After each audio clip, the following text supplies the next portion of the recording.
Madam Secretary, if you will, please call the roll. Senator Howell, Senator McDaniel, Senator Webb, Representative Herron, Representative Petrie, Representative Thomas, Present. Co-Chair Girdler, Co-Chair Freeland. Present. All right, so we do need a motion to approve the minutes from last month's meeting. So moved.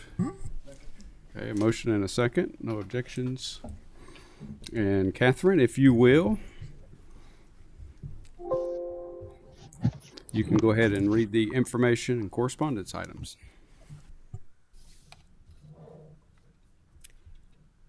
Pursuant to KRS 45765, UK reported a loop simulator for its Spark laboratory with private funds. U of L reported an around 445,000 sequencing system purchase for its genomics facility with National Institute of General Medical Sciences Idea Network of Biomedical Research Excellence funding, and around 375,000 imaging reader purchase for its Center for Predictive Medicine Biosafety Level 3 facility on the Shelby campus with National Institute of Allergy and Infectious Diseases funding. Pursuant to KRS 45804, EKU notified the committee that it proceeded with the upgrade building management systems controls submitted last month. Pursuant to KRS 45804 and KRS 45810, the Finance and Administration Cabinet notified the committee that it proceeded with its transactions submitted last month. Pursuant to KRS 45812.1, 10 school districts, none of which needed an additional tax levy to pay debt service, reported upcoming debt issues for new projects. The school districts were Covington Independent, Dayton Independent, Franklin County, Hart County, Kenton County, Knox County, Mercer County, Raceland Worthington Independent, Russell County, and Trigg County. Pursuant to KRS 45A182, U of L reported its intent to use a construction management risk project delivery method for its capital asset preservation project portfolio. Exhibit A of the RFP has a list of potential projects.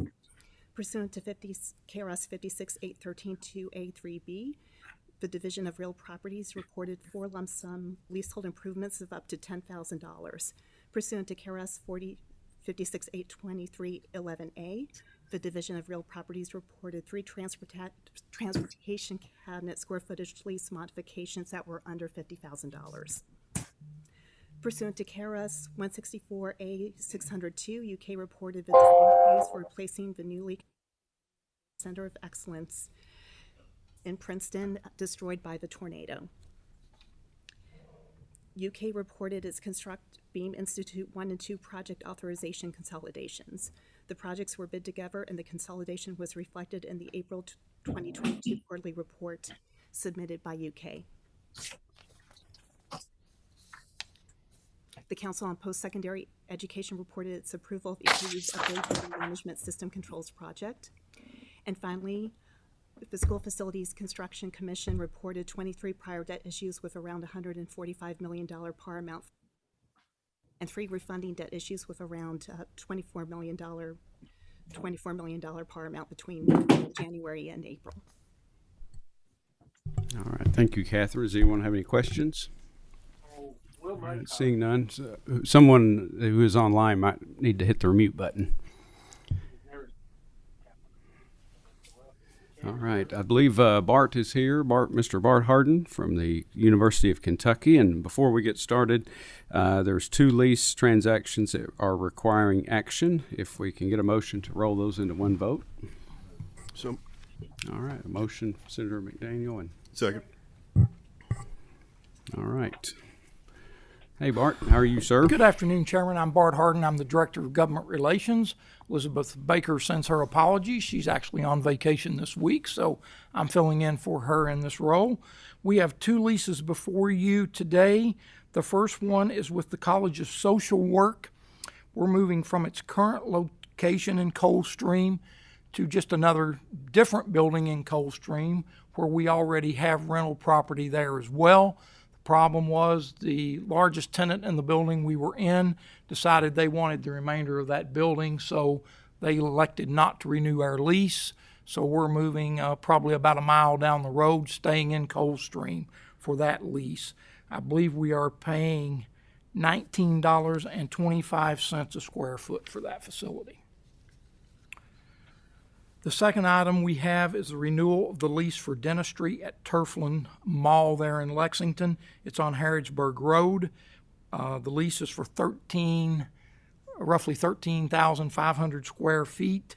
I believe we are paying just a little over $32 a square foot, which is the going lease price in the Fayette County area for medical dental type facilities. So those are the two leases we have before you today. All right. Any questions for Bart? Seeing none, we've already made a motion second to roll the two into one vote. So we can go ahead and vote on that, right? All right. Motion to approve. Second. Madam Secretary, you can call the roll. Senator Howell, Senator McDaniel, Senator Webb, Representative Herron, Representative Petrie, Yes. Representative Thomas, Yes. Co-Chair Girdler, Co-Chair Freeland. Yes. All right. The lease transactions were approved. Thank you, Mr. Chairman. Harden. Thank you, sir. All right. And now UK's rival will be joining us remotely. Jeff Spoker, the Associate Athletic Director of Finance, is here to present Agenda Item 4B, a new lease requiring action. Mr. Spoker, are you with us? Yes, I am. Thank you. Good afternoon, everybody. The Athletic Association is seeking approval of a 67-bed master housing lease with Louisville Properties, Inc. The property is known as the Province. It is located on campus and is an affiliated property. The rooms will be used primarily by our football team, and the term is a 5-year with an annual payment of about $510 with a 3% inflationary increase each year thereafter. Any questions on that? If not, thank you. Senator McDaniel? If I'm correct, this is a lease from the Athletic Association, though this is not necessarily a responsibility of the university. Is that correct? That's correct. Yes, it'll be funded all with athletic funds as well. Mm-hmm. Thank you. All right. Thank you, Mr. Spoker. Thank you. If anyone has any more another question? All right. Seeing none, do I have a motion and a second to approve U of L's new lease? So moved. All right. Motion and a second. Seeing no further questions, Madam Secretary, please call the roll. Senator Howell, Senator McDaniel, Aye. Senator Webb, Representative Herron, Representative Petrie, Yes. Representative Thomas, Aye. Co-Chair Girdler, Co-Chair Freeland. Yes. Thank you, sir. All right. Next item on the agenda, Kevin Caldwell is filling in for Janice Thomas today, and the Office of the State Budget Director. And Mr. Caldwell is joining us remotely today to present 6 new projects requiring action, as well as 3 pool allocations requiring no action. So if I can get a motion in a second, we'll roll those 6 items into one vote. So moved. All right, motion and a second. Mr. Caldwell, are you with us today? Yes, sir, Chairman, I am. All right, thank you. Please proceed. All right. Thank you, sir, and other members of the committee. Like he has said, good afternoon. My name is Kevin Caldwell. I'm a Deputy State Budget Director, and I'm bringing these projects in accordance with the provisions of KRS 45750 through 45800. Chairman has already mentioned the projects, so the first 4 that I'm going to talk about today are all for military affairs. We start out today with the construction of a Burlington Field Maintenance Shop project. The amount of that project is $16,120,500, funded with federal funds. This will be a new 25,156 square foot field maintenance shop. It will be built adjacent to the Burlington Readiness Center, and it will provide maintenance services for military vehicles used by the Burlington, Carrollton, and Walton armories, and it will replace the leased maintenance shop that's currently being operated in Burlington. The next project is the Bowman Field Annex Readiness Center Interior Restoration Project. It's in the amount of $3.5 million, and this is located in Louisville, Kentucky.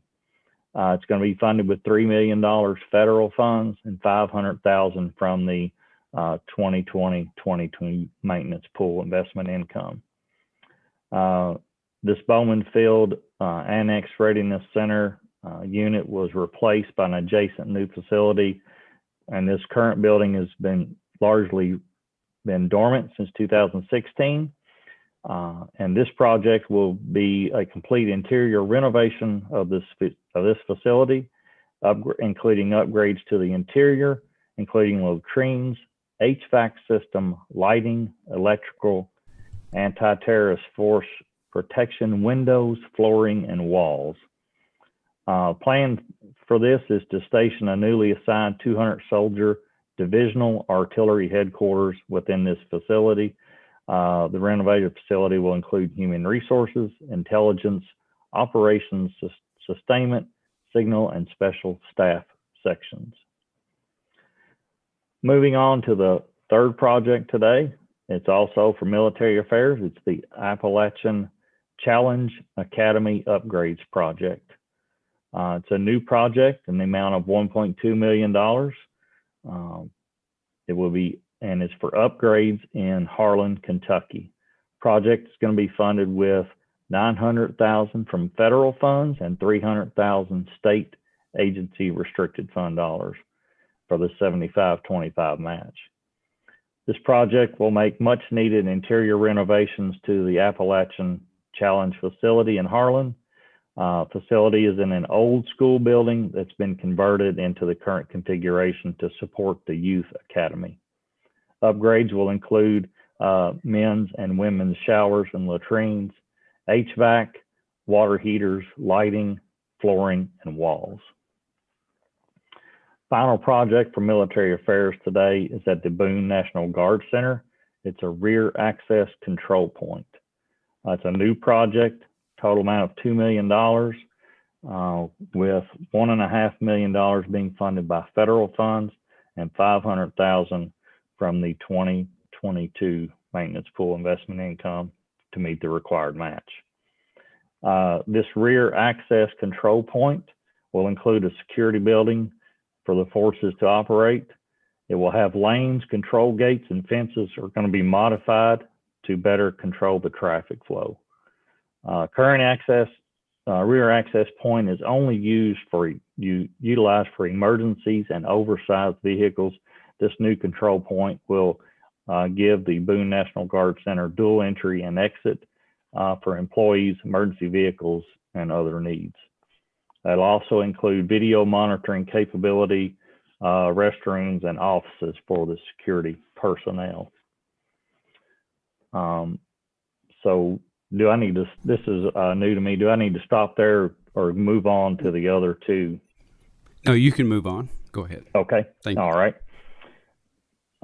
So I've got two more. These are related to the Tourism, Arts, and Heritage Cabinet, Fish and Wildlife. First is a Veterans Memorial Shooting Range in the amount of $3,500,000. It will be funded with $3,150,000 of federal funds and $350,000 of agency restricted funds from the Fish and Game Restricted Fund. This funding will for this project has been made available through a grant from the U.S. Fish and Wildlife Service, Pittman Robertson Wildlife Restoration Funds. Public shooting range will be in Georgetown, Kentucky, with an existing wildlife management area. The design is in phase C, and it has had a public forum and had allowed for public feedback and public outreach via email. Range will include a classroom for conservation and hunter education and 4 offices within the space. And then the final project for action, and then I have the 3 pool projects after this. Wildlife, Ballard Wildlife Management Area. It's a big pump. And this is in the amount of $4.5 million. This project will be funded with $3,375,000 of federal funds and $1,125,000 from a third-party donation from Ducks Unlimited. Funding for this project is also made available through a grant from U.S. Fish and Wildlife, Pittman Robertson Wildlife Restoration Funds. This pump is required to effectively manage water levels on a complex of wetland units for waterfowl hunting. The current pump has frequent service failures and maintenance repair requirements, which makes it no longer practical or cost-effective to operate. The capacity of the existing pump is also inadequate. All right. I know duck and geese hunters will appreciate that in my neck of the woods. Yes, sir. All right. Any questions for Mr. Cardwell? Senator Webb? You know me, I'm going to comment on the Fish and Wildlife projects. First of all, I'm glad to see the communication between finance and Fish and Wildlife since the actions of the last General Assembly. We've had a few weeks to work the transition, and I hope that that's going well. And I would encourage both entities to proceed accordingly with the intent of the legislature, and that we can all work together in that. I just think it's important to note, I grew up hunting in Ballard, other than Illinois stealing all of our birds from time to time. You know, this project's needed. But I think it's important to note how our federal partners work and under the federal law. And that's important for those of us who do budget work and the other members to understand that we have to comply with that to reap benefits such as this. And sportsmen and women pay for that through taxation on sporting items and that kind of thing. And that's how the process works. So I think when we look at this, look at the federal match and our federal partners, and then the Ducks Unlimited match as well, how important it is to have those alliances in this area. And as you all may or may not remember, Ducks Unlimited were here for the Sportsman's Caucus meeting that we had during the last session, and were very well received. And it's things like this that outreach and communication is successful in as they build habitat internationally. And many of us are members of that. So this is our money, keeping it local. But I think it's just important to note how important it is for federal compliance. And I think there's some, later on, there's some in lieu of mitigation. And I would stress the same comments for those projects as well. But thank you for the presentation.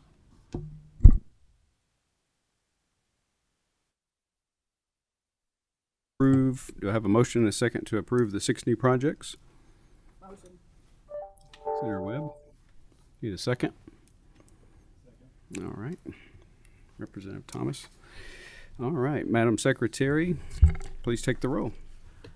Senator Howell, Senator McDaniel, Senator Webb, Representative Herron, Representative Petrie, Yes. Representative Thomas, Aye. Co-Chair Girdler, Co-Chair Freeland. Yes. All right. You can please continue with the allocations requiring no action, 3 pool allocations. Yes, sir. Thank you. I'll get through these. And so do have 3 pool reporting projects today. The first is with the Finance Administration Cabinet, Department for Facilities and Support Services, specifically Library and Archives, HVAC replacement. The amount of this pool project is $2,063,900, and it's from the Department for Facilities and Support Services bond-funded maintenance pool. This project is going to upgrade, modify, and otherwise modernize the current HVAC system and temperature controls in the Library and Archives building, which is a 150,000 square foot facility that stores and archives historically significant documents for the Commonwealth. Next is with the Kentucky Community and Technical College System land acquisition in Somerset in the amount of $1,752,287.50 from the KCTCS property acquisition pool, acquiring 2 buildings at 580 and 610 Oak View Drive in Somerset for use by the Somerset Community College for several programs, including heavy equipment operations, welding, customized business and industry training, and electrical technology. This property acquisition pool is funded with restricted funds generated by the institution. And finally today, I have a project called the Little Sexton Project in the amount of $5,132,968. And this is from the Department of Fish and Wildlife fees in lieu of stream mitigation pool. This project is for the Sexton's Creek watershed in Clay and Jackson counties. The U.S. Army Corps of Engineers, which governs the fee in lieu of program, authorized the project to physically restore and permanently protect over 26,000 linear feet of the Little Sexton's Creek and other headwater tributaries to the Sexton's Creek watershed in Clay and Jackson counties. As required by the U.S. Army Corps of Engineers, the project will fulfill an obligation of approximately 9,300 advanced stream credits purchased from the fee in lieu of program in the Upper Kentucky River service area. And thank you for your time today. Hey, thank you so much. And again, those are just information items, but does anyone have any questions? All right. Thank you so much, Mr. Cardwell. Thank you. All right. Next up, item agenda is number 6. Scott Aubrey is here remotely to present agenda item number 6. It's 3 lease transactions requiring action, as well as 1 emergency lease requiring no action. So if we can, we'll roll those 3 lease modifications into 1 vote. Someone make a motion. Motion. Motion and a second. All right. Mr. Aubrey, are you with us? Yes, sir, Mr. Chair. All right. My name is Scott Aubrey. I'm the Director, Division of Real Properties in the Finance and Administration Cabinet. All right, go right ahead, sir. Yes, sir. The first item is a lease modification agreement for the Transportation Cabinet in Jefferson County. This lease is being modified to decrease the leased area by 33,545 square feet for a total leased area of 151,938 square feet. The total annual cost for this lease will be $341,860.52, and the lease will be set to expire on June 30th of 2025. The second item is a lease renewal for the Cabinet for Health and Family Services in Bourbon County. This lease is being renewed under the same terms and conditions at $13.20 per square foot, with an annual rent cost of $109,230, and is set to expire June 30th of 2024. The third item is a new lease and lease modification for the Transportation Cabinet in Whitby County.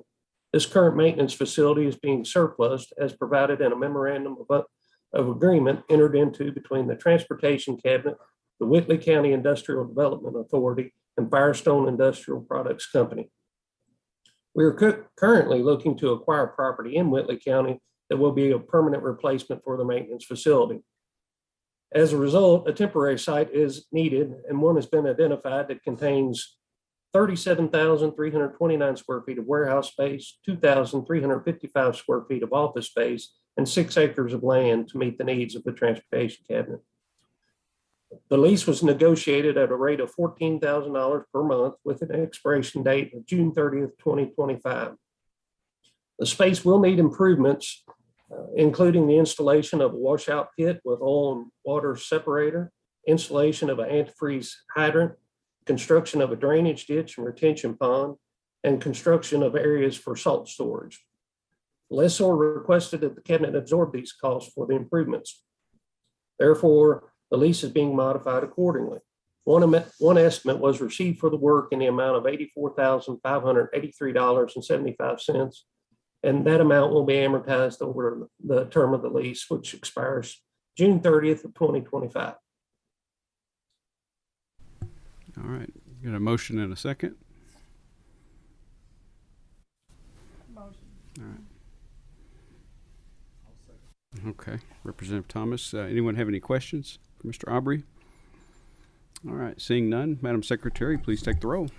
Senator Howell, Senator McDaniel, Senator Webb, Representative Herron, Representative Petrie, Yes. Representative Thomas, Aye.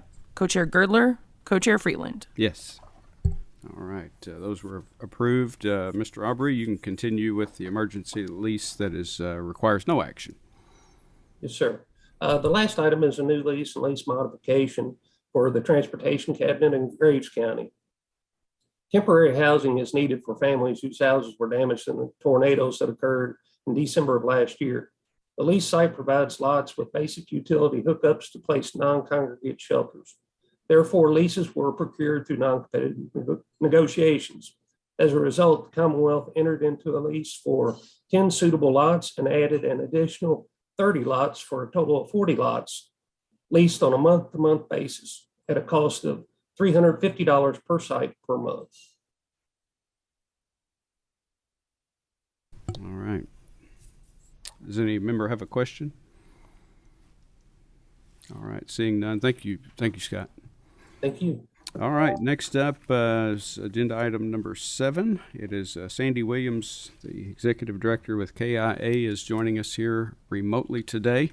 And it's involving a revolving fund program loan and drinking water state revolving fund program loan.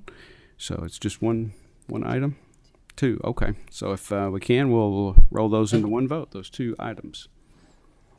Motion. A second? I'll second. Sandy, are you with us?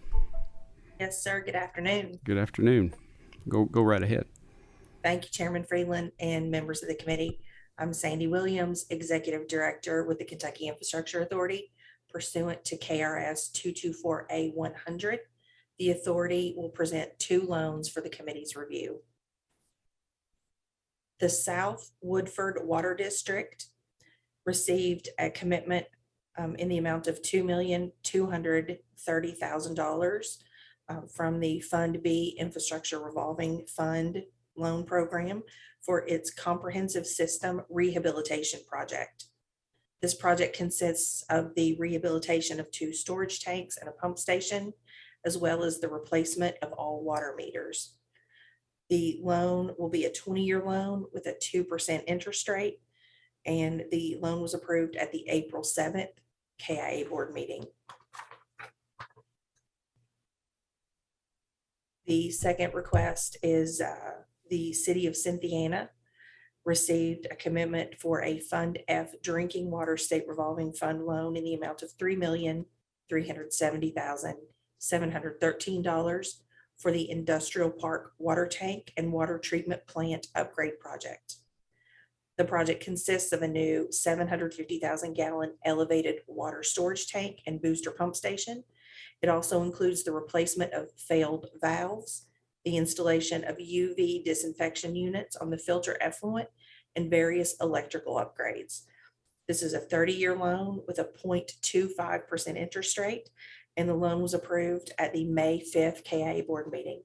I'd be happy to answer any questions. Senator McDaniel. Thank you, Mr. Chairman. Now, both of these have their bids going in one July and one in August.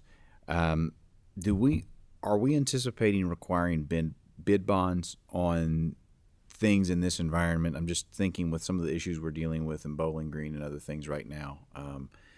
The percentage of miss is just getting higher and higher. So that is a very good question. All of our projects require bid bonds.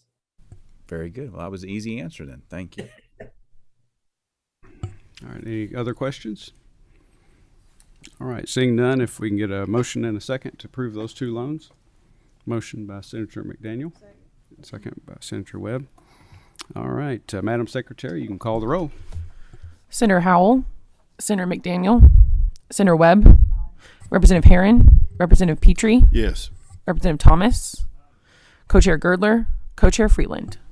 Aye. All right, thank you, Sandy. Those were approved, and appreciate you visiting with us today. All right, our next item is Katie Smith is with us, in person. Hi, Katie. He's the Deputy Secretary and Commissioner, Department of Financial Services with the Cabinet for Economic Development, and with fund grants requiring action. And if I can, I'll get a motion and a second to roll 3 EDF grants into one vote. So moved. All right. Did you get those? All right. Katie, you may proceed. Good afternoon. I'm Katie Smith, Deputy Secretary and Commissioner at the Cabinet for Economic Development. Today we have 3 requests to use economic development funds for 3 different projects. The first 2 are for infrastructure improvements, and so the first one is requesting the use of $212,500 to make a grant to the Rowan County Fiscal Court on behalf of the MMRC Regional Industrial Development Authority. These entities are partnering on infrastructure improvements that consist of the construction of a 150,000 square foot pad-ready site, which is going to be located on 22.4 acres on Lot 10 in the industrial park there in Rowan County. The project was identified by an independent site selection consultant as having the potential for future investment and economic development opportunities. And then the next one as well, or I guess I'll finish this one. This one, under the terms of the grant, it'll be dispersed on a reimbursement basis after supporting documentation of invoices and proof of payment is received. It was approved by Kedfa at its meeting on April 28th. Also recommended by the Cabinet Secretary Larry Hayes and concurred by the Finance Cabinet Secretary Johnson, and also approved at the State Property and Buildings Commission meeting on May 11th. Next, we have another infrastructure grant. It is for $300,000 to the Mason County Fiscal Court for the Maysville-Mason County Industrial Development Authority.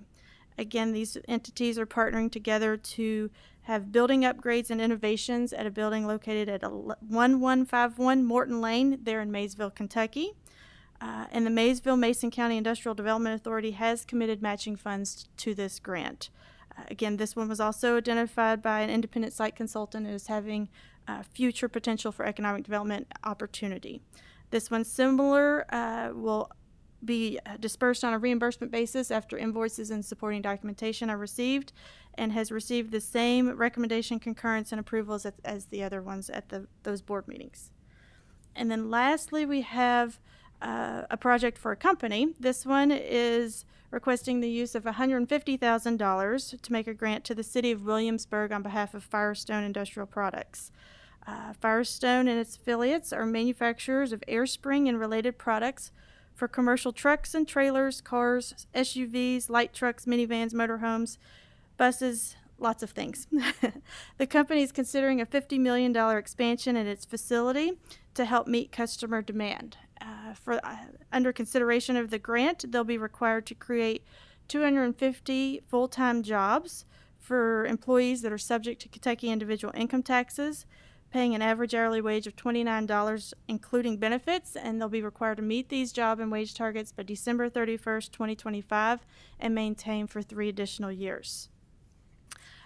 Disbursement, or under the terms of the agreement, collateral was not required because disbursements of the grant funds will occur after each of the annual compliance dates and after we do the measurement and perform and make sure that they've met the performance metrics.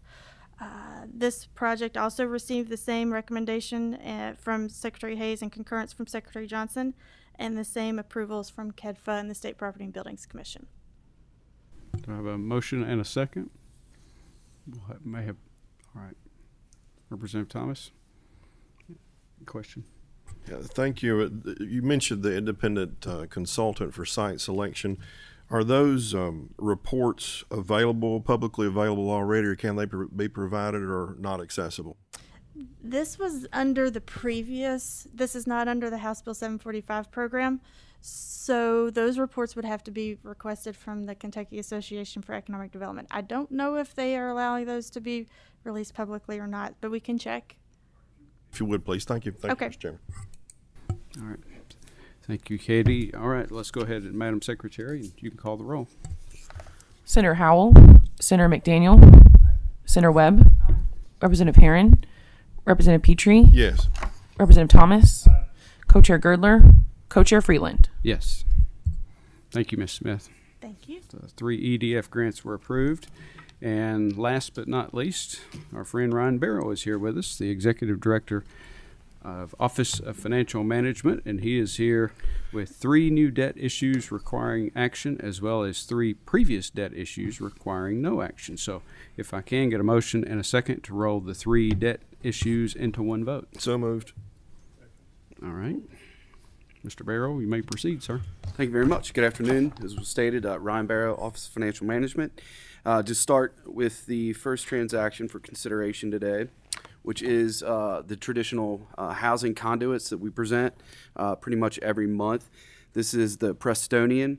It is in Jefferson County, 343 units. The anticipated net proceeds of the transaction is estimated at $50 million, with the total project cost of about $118 million. There is information about the developer and the financing team in the packet, and as all conduits, there's no legal extension of Commonwealth credit or the Housing Corporation credit. The second transaction is a Kedfa transaction for Masonic Homes of Kentucky, not to exceed $75 million.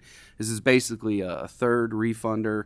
The original transaction, I think, dates all the way back to 2009 for various facilities, and primarily their main campus in St. Matthews, Kentucky. As stated before, this is not a conduit, or this is a conduit, no extension to Commonwealth credit or economic development, Kedfa credit, and there is further information about the financing team in the packet. So the last transaction is for the University of Kentucky. This is a general receipts transaction, so it is the credit of the university to refund certain outstanding general receipts bonds, specifically the Series 2014. What is shown in the packet is only a portion that is currently working. The transaction is north of $100 million, the original series, but there's an estimated about $20.7 million that is working. As we all know, rates have drastically gone up, but this refunding on a forward basis is producing economic savings, but rates are very volatile. We've seen a lot of movement in the muni bond market. So this would put UK in position to take advantage. As of when the numbers were run, the true interest cost was about 4.2%, and it was showing north of 6% savings. All right, we do have a question. Are you finished, Mr. Barrow? Yes. Okay. All right. Chairman McDaniel? I just have a statement to make, Mr. Chairman, rather than a question, if I may. Thank you, Mr. Chairman, particularly related to the Masonic Homes refinancing. I'll be voting no and encouraging the members of the committee to do the same. Several of you will remember that we dealt with an ongoing dispute between the Masonic Homes and several of our communities. We passed a piece of legislation basically saying that we were going to exempt these folks from state taxation, but they had to get approval from the locals to be exempt from the local portions of that. In Kenton County, particularly in Taylor Mill, the Masonic Homes have not obtained that permission. In fact, the Taylor Mill City Council specifically voted to not extend that exemption on the ad valorem tax. However, the Masonic Homes continue to refuse to pay their taxes in Taylor Mill and are trying to continue to subvert the will of the General Assembly. And I cannot support in any way, shape, or form the Commonwealth extending good favor to them until such time as they make that whole. Thank you, Mr. Chairman. Mr. Chairman, I'm going to make a motion to unroll these two together so we can take separate votes. I'll make that motion. Okay. Can I get a second? All right, motion and a second. So we'll vote on the two, and then we'll separate the Masonic home issue, vote on it separately. So we'll go ahead, and if there's no other questions, we'll go ahead and vote on the two, and then we'll separate the other one. Senator Howell, Senator McDaniel, Aye. Senator Webb, aye. Representative Herron, Representative Petrie, Yes. Representative Thomas, Co-Chair Girdler, Co-Chair Freeland. Yes. All right. So those two were approved, and now we can vote on the item B, the Kentucky Economic Development Finance Authority revenue refunding bonds. So we'll go ahead and vote on that one now. Senator Howell, Senator McDaniel. To be clear, this is the Masonic ones. Yes. Okay. No. No. Representative Herron, Representative Petrie, No. No. All right, so you got two out of three there, Ryan. All right, I believe I find my place here. All right, we got three previous debt issues, but these do not have action. So you may proceed, sir. The first transaction is a state property and buildings transaction. This was Project 126. This is a general fund appropriation supported debt. It raised about it raised $100 million in in proceeds to fund various authorizations and various budget bills. I believe the project list is in the packet. The par amount was $85.3 million. It priced the 8th of March and closed April 5th. The true interest cost was just north of 3% and was negotiated with Citigroup. The second follow-up report is the Kentucky Turnpike Authority. This was a refunding for economic savings. The par amount was $56.9 million. It priced $921 and it closed April 5th. It was a forward transaction, which we talked about before. Average annual debt service is about $8 million. True interest cost was $1.561. On a total dollar savings, this saved about $17.8 million. Those funds will go back into other transportation projects and in the road fund budget as you budget in future sessions.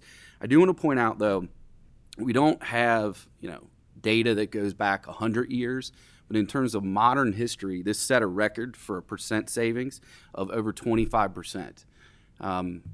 We've done transactions for as little as 1 or 2% for various reasons. It's maybe the most you will get out of it, but I did want to highlight that, and it was one that was very high on a percent value savings that in modern history set a record.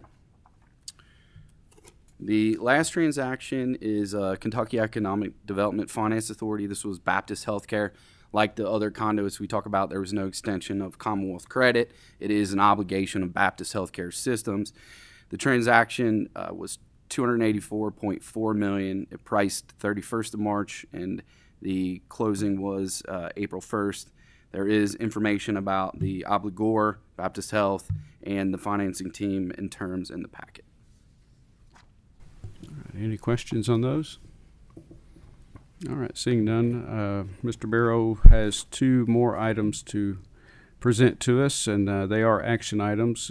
2 school district debt issues with FSCC participation. They do require action, so if we can, we'll make a motion to roll those 2 into one vote. All right, motion and a second. So, Mr. Barrow, you may continue, sir. Thank you. Very light calendar. No refundings due to higher increased rates, but we do have 2 money, both Jackson Independent and Taylor counties. The SFCC portion is minimal, just under 4%, with the vast majority of this be local supported, with the total estimated par both transactions combined of about 9.5. There is no tax increase necessary to fund either projects. I do want to point out the Taylor County Schools was a resubmission. That's really a derivative of 2 things. Rates are a lot higher, and the bids came in higher than anticipated. So there was a scope change, and that is why it is a resubmittal. If you don't mind, how much more was it percentage-wise? I don't have aggregate dollars, but according to SFCC, some of the new projects are about 450 to 475 a square foot, which is substantially higher. The Taylor, I believe it was about 350 per square foot. So, we anticipate higher construction costs for a variety of reasons, and we're seeing that pan out in this transaction. All right, any more questions for Ryan? All right, not seeing any. If I can, we'll get a motion in a second to approve those 2 debt issues. All right. I'll second it. Okay. Madam Secretary? Senator Howell, Senator McDaniel, Senator Webb, Representative Herron, Representative Petrie, Yes.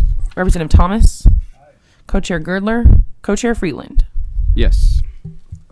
All right. Thank you, Mr. Barrow. Thank you very much. All right. We made it in 46 minutes. That's pretty good. All right. Seeing no further questions, we can go ahead and conclude this meeting, and we'll tentatively set the next meeting Thursday, June 23rd at 3 p.m. And maybe possibly we can move that up, maybe even, depending on other committee meetings, of course. All right. No one has any other comments. We'll